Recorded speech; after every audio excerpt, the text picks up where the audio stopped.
Hello mga koys, good day. Good morning. Dito pa tayo ngayon, nagtanggal pa tayo ng bearing. Kasi andon yung magnet ng ABS, ito yung ABS sensor. Ang problema nito, umiilaw yung ABS dun sa dashboard. Kaya ito ang papakita ko sa iyo yung dahilan. Ito yung ABS sensor. Ito naman yung bearing. Tapos dito yung magnet ng ABS. Tulad nito ang dumi.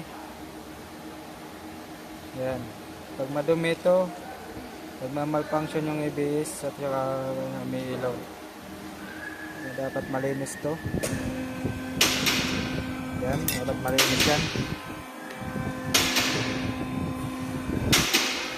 Kasi yan ang cause ng tag-ilaw ng ABS doon sa dashboard.